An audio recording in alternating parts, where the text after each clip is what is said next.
好，我是杨芳姐姐，我现在在魔都的北外滩。我今天要带你看的房子呢，说豪宅有点小，叫城堡更合适。6500平米的巨型空间，包含你的工作和生活。上海滩3亿2000万的英式商墅，杨芳姐姐迄今为止拍过的最贵标的，我们一起来开开眼。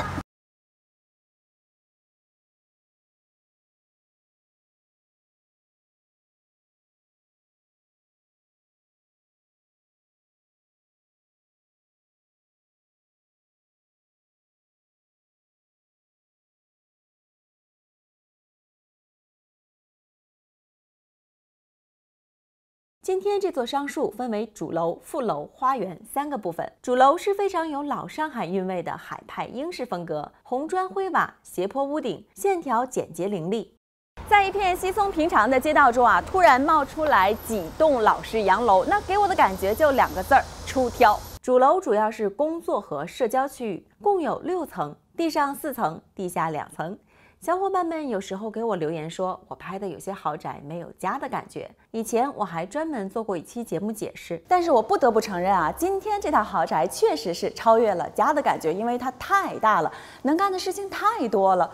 为什么只能把它当做家呢？比如1楼这里，差不多500平米，商业属性，通明火，我可以考虑用它来开个红酒餐厅，繁华闹市，交通便利，生意啊一定火。杨芳姐姐有红酒，你有故事吗？ 2楼可以作为我和团队的创意办公空间，在这儿办公粉丝数必须翻倍，小伙伴们说好不好？3楼、4楼加起来超过1000平米，可以开一家艺术画廊，贯穿2层的中式天井，非常适合陈列各种装置艺术品。工作累了，还可以到水吧来杯饮料，或者去露台看看风景，当然都是免费的。这儿的工作环境啊，可不比谷歌或者是亚马逊要差。 足够大尺度的空间，保证了用途的多样可能。从餐饮到办公，从文艺到商业，这里全都可以胜任。一座豪宅的尺度能从好多方面体现：面积、楼层。其实，在大城市的核心区域啊，配多少车位才能看得出这个房子是否真的豪？5.3米的挑高，停公共汽车都不在话下。 地上啊，咱们谈的都是工作，太严肃了。跟着我呢，一起坐电梯下楼，到地下2000平米的超大会所，一起 happy 起来。250平米的超大泳池，8米挑空，比赛级游泳馆的即视感。如此震撼的泳池，根本让人想象不到它是在地下的。这里啊，根本就是一个地下宫殿。转完一圈，我能想象到的娱乐空间全都包括了：健身房、瑜伽室、影音室、KTV、SPA 室。 高尔夫练习室、桑拿房、足浴室、茶室、棋牌室，杨芳姐姐 IPO 万事俱备，只欠这个东风。生活在这里，你真的可以每周7天，天天都有新花样。换句话说，屏幕前的各位老板，如果你的公司在这儿，别说996了，007啊都能实现。即便呢你想搞个团建，也都不用出门。 穿过这条秘密通道，就来到了副楼，整座商墅的日常起居空间。你们所谓家的感觉就全在这里啦。整个布局也更像我过去拍过的豪宅。副楼有2层空间，1层是客厅、餐厅、保姆间，2层呢是卧室套房。1层、2层都有专属的入户门，完美实现动静分离。我突然发现啊，之前给大家讲了这么多次的动线清晰、动静分离都弱爆了。 主副楼的搭配才是真正的动静分离，动在一栋楼，静在一栋楼。再好的设计啊，在足够大的尺度面前也毫无还手之力。所谓人外有人，天外有天，没有最好，只有更好。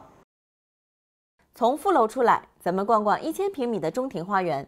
花园地面连通主副2楼，苏式园林风格，清风搭红枫，香樟配松竹。 西式建筑搭配中式园林，一点都不冲突。毕竟这里是上海，中西合璧才对味儿。最让我惊喜的是这座戏台的设计，前有荷花莲池，古风十足，大家风范一下就展现出来了。古时候人们出行不便，看不到世界的精彩，所以要把园林、戏台都放进家中。 大户人家的宅邸呢，就像一个小社会，包揽万象。当然了，现代生活听戏是不会那么经常了。这台子啊，也不能浪费，隔3差5办个摇滚趴、古琴趴、平坦怕、象舌怕，丰俭由人，挥洒自如。豪宅看完，大家知道我为什么把这里叫做城堡了吧？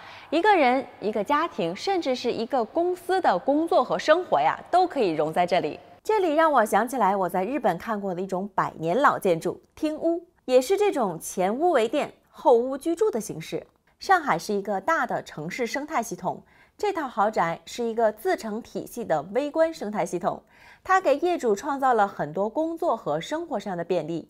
大部分人可能都在祖国努力建设内循环经济的滚滚洪流中做着一颗螺丝钉一样的工作，但是如果我们能把枯燥的工作放大为自我的不断精进，我们一定有机会成为各自所在领域里的佼佼者。